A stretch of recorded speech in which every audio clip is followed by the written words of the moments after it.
بسم اللہ الرحمن الرحیم۔ سفر معراج۔ آقا صلی اللہ علیہ وآلہ وسلم کا براق پہ جبرائیل امین کے ساتھ زمین پہ افقی سفر مکہ سے بیت المقدس پہنچ کے ختم ہوا۔ اس سفر کو اسراء کہتے ہیں۔ جبرائیل امین نے آقا صلی اللہ علیہ وآلہ وسلم کی سواری براق کو ایک جگہ کھونٹے سے باندھا۔ اس جگہ کی نشانی واپسی پہ آقا صلی اللہ علیہ وآلہ وسلم نے سر عام بیت المقدس دیکھ کے آنے والوں کو بتا دی۔ سیدنا عمر فاروق نے فتح فلسطین کے وقت عین اسی جگہ جہاں براق باندھا گیا تھا اور جہاں سے اس متبرک سفر کا دوسرا عمودی اڑاؤ آسمانوں کی طرف کا حصہ معراج پاک شروع ہوا تھا، وہاں مسجد اقصیٰ کی تعمیر کا حکم دیا تھا۔ نام اس مسجد کا اللہ نے رکھا۔ تعمیر کی سعادت بعد میں سیدنا عمر بن خطاب کو ملی۔ قرآن پاک میں اس واقعے کے بارے میں اللہ تعالیٰ فرماتے ہیں، پاک ہے وہ ذات جو اپنے بندے کو راتوں رات مسجد حرام سے مسجد اقصیٰ تک لے گئی، جس کے گرد گرد ہم نے برکتیں جمع کر دی ہیں تاکہ ہم اپنے بندے کو اپنی نشانیاں دکھائیں۔ بلا شبہ وہی سننے والا اور دیکھنے والا ہے۔ ایک روایت میں ہے کہ مسجد اقصیٰ کے مقام پہ آقا صلی اللہ علیہ وآلہ وسلم اور جبرائیل امین دونوں نے دو دو رکعت نماز اللہ کے حضور پڑھی۔ وہیں آپ کی خدمت میں مشروبات کے دو پیالے پیش کیے گئے، ایک میں شراب تھی، دوسرے میں دودھ۔ آپ صلی اللہ علیہ وآلہ وسلم نے دودھ کا پیالہ پسند کیا۔ جبرائیل امین نے کہا، آپ صلی اللہ علیہ وآلہ وسلم نے دین فطرت کو اختیار کیا۔ دودھ پینے کے بعد آقا صلی اللہ علیہ وآلہ وسلم جبرائیل امین کے ساتھ آسمانوں کی طرف اوپر اڑے۔ اس بار بھی آپ اپنے سفید خچر براق پہ سوار تھے۔ آسمانوں کا سفر بھی خیال کی رفتار سے تھا۔ پہلے آسمان کا سوچا تو آپ صلی اللہ علیہ وآلہ وسلم اس کے دروازے پہ تھے۔ وہاں پوچھا گیا جبرائیل سے کہ ساتھ آنے والے خود آئے ہیں یا بلائے گئے ہیں؟ جبرائیل امین نے کہا، بلائے گئے ہیں۔ دروازہ کھل گیا۔ ایک ایک کر کے آقا صلی اللہ علیہ وآلہ وسلم ساتوں آسمانوں پہ گئے۔ ہر بار پوچھا جاتا خود آئے ہیں یا بلائے گئے ہیں، ادھر سے جواب ملتا بلائے گئے ہیں۔ پہلے آسمان پہ آقا صلی اللہ علیہ وآلہ وسلم کی ملاقات حضرت آدم علیہ السلام سے ہوئی۔ دیکھا وہ دائیں طرف کے لوگوں کے ہجوم کو دیکھ کر مسکراتے ہیں اور بائیں طرف والے انبیاء کو دیکھ کے دکھی ہو جاتے ہیں۔ آقا صلی اللہ علیہ وآلہ وسلم نے جبرائیل سے پوچھا، یہ کیا راز ہے؟ جواب ملا، یہ تمام انسانوں کے باپ آدم علیہ السلام ہیں۔ دائیں طرف کی نیک روحوں کو دیکھ کے خوش ہوتے ہیں اور بائیں طرف والے گناہ گاروں کو دیکھ کے دکھی ہو جاتے ہیں۔ دوسرے آسمان پہ حضرت یحییٰ علیہ السلام اور ابن مریم سیدنا عیسیٰ علیہ السلام سے ملاقات ہوئی۔ تیسرے آسمان پہ چاند سے زیادہ روشن اور پھول سے بڑھ کے خوبصورت چہرے والے سیدنا یوسف علیہ السلام تھے۔ چوتھے آسمان پہ حضرت ادریس علیہ السلام سے ملاقات ہوئی۔ پانچویں آسمان پہ حضرت موسیٰ علیہ السلام کے بھائی حضرت ہارون علیہ السلام تھے۔ چھٹے آسمان پہ سنجیدہ اور متین چہرے والے سیدنا موسیٰ علیہ السلام اور ساتویں آسمان پہ آقا صلی اللہ علیہ وآلہ وسلم کے جد امجد حضرت ابراہیم علیہ السلام انتہائی محبت سے ملے، جیسے ان کے سامنے ان کی مانگی ہوئی دعا مجسمے نور بن کے آ گئی ہو۔ ساتویں آسمان سے آگے کچھ قدم جبرائیل امین ساتھ چلے، پھر رک گئے اور بولے، میری حد ختم ہو گئی۔ اس سے آگے قدم اٹھایا تو میری پرواز ختم پر جل جائیں گے۔ یہ مقام سدرۃ المنتہا ہے۔ آگے صرف اللہ کی ذات ہے۔ یہاں صرف آپ کو بلایا گیا ہے اور آپ سے پہلے کوئی اس حد سے آگے نہیں گیا۔ آقا صلی اللہ علیہ وآلہ وسلم دھڑکتے دل کے ساتھ خدا کی حمد و ثنا بیان کرتے آگے بڑھے۔ کہتے ہیں کہ ایک کمان کے دو کونوں کا فاصلہ رہ گیا، پھر وہاں کیا دیکھا گیا، کیا سنا گیا، کیا سنایا گیا، یہ اللہ جانتا ہے یا اللہ کے سچے رسول صلی اللہ علیہ وآلہ وسلم۔ یہ انسانیت پہ اللہ کی رحمت کا وہ انعام ہے جو نہ کبھی پہلے ہوا تھا نہ بعد میں سنا گیا۔ کچھ عرصہ پہلے مضاف کی پہاڑی بستی بدرہ بگڑے متکبر قریش کے سرداروں نے آقا صلی اللہ علیہ وآلہ وسلم کی محبت بھری ایک بات بھی نہ سنی تھی۔ اوباش لوگوں کو پتھر دے کر آقا صلی اللہ علیہ وآلہ وسلم کے پیچھے لگا کے زخم زخم کر دیا تھا۔ اس توہین ناحق کے انعام کا سمے آ گیا۔ ساتوں آسمانوں کی آخری حد سے آگے کا مقدس ترین گوشہ، جسے صرف پاکیزہ روحیں ہی سوچ سکتی ہیں، وہاں پذیر رائی ملی جہاں بڑے بڑے معتبر فرشتے کی بھی رسائی نہیں، جہاں تک کوئی نبی کوئی رسول پہلے کبھی نہ گیا۔ وہاں آقا صلی اللہ علیہ وآلہ وسلم کو نوازا گیا۔ کیسے خوش آمدید کہا گیا ہوگا، آقا صلی اللہ علیہ وآلہ وسلم سے کیا راز و نیاز ہوئے ہوں گے، کیسی محبت بھری باتیں ہوئی ہوں گی، کیا کیا نعمتیں اور تحائف آقا صلی اللہ علیہ وآلہ وسلم کو اپنی ذات مبارک اور اپنی امت کے لیے ملے ہوں گے۔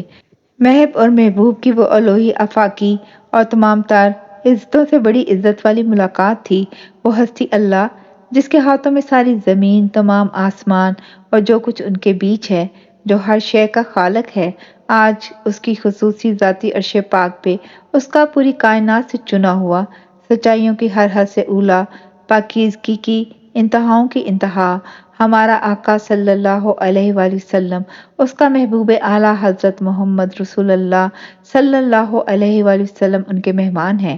زمین و آسمان، زمان و مکان کی ہر حد سے بلند، بلندیوں کی بھی ہر پون سے اونچے، ہر نکھری سوچ سے سونی جگہ پہ، سدرۃ المنتہا سے آگے کیا کیا کہا گیا ہوگا، کیا کیا سنا گیا ہوگا، بس اللہ جانتا ہے یا اللہ کے رسول آخر صلی اللہ علیہ وآلہ وسلم۔ کہتے ہیں وہیں آپ ایسے مقام پہ بھی بلند ہوئے جہاں تقدیر کی کتاب میں جو بھی لکھا جاتا تھا وہ سنائی دیتا تھا، قلم جو لکھتا تھا اس قلم کی سرسراہٹ آتی تھی، اسے صریف الاقلام کہا گیا ہے۔ وہاں آپ کو جنت اور جہنم کا مشاہدہ کرایا گیا۔ آپ نے ایک بار بعد میں فرمایا کہ جنت کے گنبد موتیوں کے تھے اور مٹی اس کی مشک کی تھی۔ صحیح مسلم میں ہے کہ یہاں آپ کو 3 تحفے بارگاہ الہی سے عطا ہوئے، ایک تو دن میں 5 نمازیں، سورۃ بقرہ کی آخری آیات، تیسرا عطیہ یہ ملا کہ آپ صلی اللہ علیہ وآلہ وسلم کی امت میں جو اللہ کے ساتھ کسی کو شریک نہ گردانے گا، اس کے کبائر سے اللہ درگزر فرمائے گا اور اسے ہمیشہ کے لیے جہنم میں نہ ڈالے گا۔ واپسی کے سفر میں آقا صلی اللہ علیہ وآلہ وسلم پھر بیت المقدس میں اترے، وہاں تمام انبیاء نماز کے لیے کھڑے تھے۔ جبرائیل امین علیہ السلام نے آقا صلی اللہ علیہ وآلہ وسلم کو امامت پہ کھڑا کیا۔ آپ نے صبح کی 2 رکعت فرض نماز پڑھائی۔ جبرائیل امین علیہ السلام نے پوچھا، آپ کو علم ہے آپ کے پیچھے کن لوگوں نے نماز پڑھی؟ آقا صلی اللہ علیہ وآلہ وسلم نے پوچھا، بتاؤ۔ جبرائیل امین علیہ السلام بولے، آپ سے پہلے جتنے بھی انبیاء اور رسول آئے سب آپ کے پیچھے نماز میں کھڑے تھے، 1,24,000۔ آپ صلی اللہ علیہ وآلہ وسلم امام الانبیاء ہیں۔ واپسی کا سفر بھی براق پہ خیال کی رفتار سے کٹا، اور جب آپ واپس ام ہانی کے کمرے میں داخل ہوئے تو دروازے کی کنڈی اسی طرح ہل رہی تھی جیسے اسے کھولتے سمے وہ ہلی تھی۔ آپ صدیوں کا سفر طے کر کے واپس بھی آ گئے اور زمین کا وقت جہاں تھا وہیں کھڑا رہا۔ سائنس اس حقیقت کو مانتی ہے، یہ رفتار روشنی کی رفتار سے 1000 گنا زیادہ تیز ہے۔ یہ اصل میں کسی بھی رفتار سے تیز ہے۔ اس رفتار کو کوئی نام نہیں دیا جا سکتا۔ یہ ایسا علم ہے جو کائنات بناتے سمے قائم ہوا تھا، جب وقت ابھی تخلیق نہ ہوا تھا۔ یہ وہ معاملہ ہے کہ کائنات کے طول و عرض میں اللہ کے حکم سے کوئی حرکت ہوتی ہے جسے ہر جگہ عین اسی لمحے اسی طرح ہونا ہو تو وہ ہو جاتی ہے۔ ایسا ہی وقت قیامت کے دن ہوگا، ہر جگہ ایک ہی کیفیت ایک ہی وقت میں ہو جائے گی، مگر آقا صلی اللہ علیہ وآلہ وسلم کی عظمت اور توقیر کے لیے آقا صلی اللہ علیہ وآلہ وسلم کی زمین اور دنیا کا وقت اسی لمحے کائنات کے وقت سے الگ کر دیا گیا، روکے رکھا گیا۔ آقا صلی اللہ علیہ وآلہ وسلم نے دن چڑھے ام ہانی کو یہ واقعہ اسراء اور معراج سنایا تو وہ ٹھٹکے رہ گئیں۔ اپنی انسانی مروجہ سوچ کے ہاتھوں آقا صلی اللہ علیہ وآلہ وسلم کے بلند وقار کو ملحوظ رکھے ہوئے آقا صلی اللہ علیہ وآلہ وسلم کی قمیض کا دامن کھینچ کے بولی، آپ باہر کسی سے اس کا ذکر نہ کیجیے گا، لوگ شاید اسے جھوٹ سمجھیں۔ آقا صلی اللہ علیہ وآلہ وسلم مسکرائے، بولے، میں تو کہوں گا۔ آقا صلی اللہ علیہ وآلہ وسلم اس وقت کائنات بھر کے سب رازوں کے واقف کار بن کے زمین پہ اترے تھے۔ ان کا اعتماد کتنا بلند ہوگا۔ گھر سے باہر نکل کے حرم کعبہ کے صحن میں آئے تو مکہ کے سب سے شرارتی دشمن ابو جہل سے ٹاکرا ہو گیا۔ اپنی نفرت بھری آنکھوں کی پتلیاں گھماتا ہوا، اپنی مونچھوں اور داڑھی پہ ہاتھ پھیرتا طنز آمیز لہجے میں بولا، آج بھی کوئی خبر ہے؟ آقا صلی اللہ علیہ وآلہ وسلم نے کہا، ہے، اور وہ چہرے پہ نفرت چھپا کے تجسس سے سننے کے لیے رک گیا۔ آقا صلی اللہ علیہ وآلہ وسلم نے فرمایا، میں آج رات کے ایک حصے میں یہاں سے فلسطین گیا، اوپر آسمانوں تک لے جایا گیا اور واپس آ گیا۔ ابو جہل نے پہلے آنکھیں پھاڑ کے آقا صلی اللہ علیہ وآلہ وسلم کو اس طرح دیکھا جیسے نعوذ باللہ آقا صلی اللہ علیہ وسلم کوئی بہکی ہوئی بات کر رہے ہوں، پھر تالی بجا کے ادھر ادھر کے لوگوں کو اکٹھا کر کے مرچ مسالہ لگا کے وہ واقعہ بیان کرنے لگا۔ لوگ اس سے بات سن کے آقا صلی اللہ علیہ وسلم کی طرف قبول یا رد کیے جانے کی صورت میں دیکھتے۔ آقا صلی اللہ علیہ وسلم مسکرا کے کہتے، یہ ہے تو جھوٹا مگر اس وقت صحیح خبر دے رہا ہے، ایسا ہی ہوا ہے۔ لوگ ادھر ادھر بھاگ دوڑ میں لپکتے ایک دوسرے کو خبر سنانے لگے۔ کئی ایمان رکھنے والے لوگوں کو بھی ان کی عیار عقل نے گھیر لیا۔ مکے سے فلسطین کا سفر اونٹ پہ بیٹھ کے صرف ایک طرف جانے کا 40 دن کا ہوتا تھا، آنے جانے میں 80 دن لگتے تھے۔ یہ مہینوں کی بات تھی اور آقا صلی اللہ علیہ وسلم اسے رات کے ایک حصے میں طے ہوا فرما رہے تھے۔ لوگ سوچ میں پڑ گئے۔ ایک طرف سے صبح صبح سیدنا ابو بکر رضی اللہ تعالیٰ عنہ آ رہے تھے۔ ابو جہل بھاگا بھاگا ان کے پاس گیا، بولا، ابو بکر، تم تو خود بھی فلسطین کئی بار جا چکے ہو، کتنا وقت لگتا ہے سفر میں؟ انہوں نے بتا دیا، مہینے اور ہفتے۔ ابو جہل منہ پھاڑ کے ہنسا، آنکھوں میں مکاری کی ساری چنگاریاں بھریں اور بولا، لو خود سوچ لو، تمہارے رسول فرما رہے ہیں کہ وہ رات کے ایک حصے میں اس مسجد حرام سے مسجد اقصی فلسطین گئے اور واپس بھی آ گئے صبح سے پہلے پہلے۔ ہے یہ کوئی ماننے والی بات؟ سیدنا ابو بکر رضی اللہ تعالیٰ عنہ کے چہرے پہ سنجیدگی آئی۔ انہوں نے ابو جہل کے چہکتے اٹکھیلیاں کرتے چہرے کو دیکھا، ایک ادلمہ خشونت بھری خاموشی سے انہیں دیکھا، اس کا ہاتھ پکڑ کر غصے سے مروڑا، اس کی آنکھوں میں آنکھیں ڈال کے کہنے لگے، تم ان کی بات کر رہے ہو جن پہ لمحہ بھر میں آسمان سے خبریں اترتی ہیں؟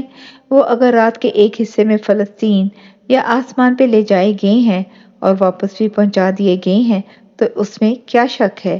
یہ سچ ہے۔ ابو جہل کا ایک لمحہ پہلے چہکتا مکار چہرہ مرجھا گیا، بولا، تمہارے علاوہ بھی ادھر کئی لوگ ہیں جنہوں نے فلسطین کا سفر طے کیا ہوا ہے۔ تمہارے صاحب تو ساری عمر ادھر گئے نہیں، میں ان کو لاتا ہوں، تم بھی آؤ۔ آؤ تمہارے صاحب صلی اللہ علیہ وسلم سے فلسطین کا سفر اور فلسطین کا احوال پوچھتے ہیں، اگر وہ ادھر لے جائے گئے ہوں گے تو وہ جانتے ہوں گے۔ سیدنا ابو بکر رضی اللہ تعالیٰ عنہ بولے، لے آؤ، چلو میں بھی چلتا ہوں۔ آقا صلی اللہ علیہ وسلم کے سامنے فلسطین کا سفر کرنے والے لوگ آ بیٹھے۔ سیدنا ابو بکر رضی اللہ تعالیٰ عنہ بھی پاس بیٹھے تھے۔ آقا صلی اللہ علیہ وسلم سے انہوں نے فلسطین کے خد و خال پوچھے۔ آقا صلی اللہ علیہ وسلم ایک لمحہ سوچنے لگے تو اللہ نے پورا فلسطین اٹھا کے آقا صلی اللہ علیہ وسلم کے سامنے رکھ دیا۔ جو لوگ پوچھتے جاتے، آقا صلی اللہ علیہ وسلم دیکھ دیکھ کے بتاتے جاتے، لوگ سن کے دانتوں میں انگلیاں دباتے جاتے۔ پھر فلسطین کے راستے کی بات ہوئی، راہ ساری بھی نظر کے سامنے چلنے لگی۔ جو پوچھا جاتا عین اس کی پوری تصویر آقا صلی اللہ علیہ وسلم بیان کر دیتے۔ لوگ حیران تھے، اتنی باریکی سے تو انہیں بھی یہ ساری تفصیلات یاد نہیں تھی۔ کسی کو کوئی شک ہی نہ رہا۔ واپسی سفر کی بات آئی تو آقا صلی اللہ علیہ وسلم نے کہا، مکے کے قریب ہی چند منزلیں دور فلسطین سے آتے قافلوں میں فلاں فلاں قافلے ہیں۔ ایک قافلے والے کا اونٹ گم ہو گیا تھا، وہ آوازیں دے رہا تھا، پھر میں نے اس اونٹ کی نشاندہی کرا دی، وہ خوش ہوئے، اندھیرے میں مجھے تو نہ پہچانا، اپنا اونٹ پہچان کے لے گئے۔ ایک قافلے میں ایک اونٹ کے کجاوے میں ڈھکن سے ڈھکے ایک مشکیزے میں پانی رکھا ہوا تھا۔ مجھے پیاس لگی، قافلے والے سو رہے تھے، کس سے اجازت لیتا، ڈھکن اٹھا کے پانی پی لیا۔ پانی زیادہ نہ تھا یا پیاس زیادہ تھی، سارا پانی ختم ہو گیا۔ میں نے ڈھکن بند کر دیا مشکیزے کا اور چلا آیا۔ شام تک وہ دونوں قافلے پہنچ گئے۔ آقا صلی اللہ علیہ وسلم کی بتائی باتیں پوچھی گئیں تو 16 آنے سچ نکلیں۔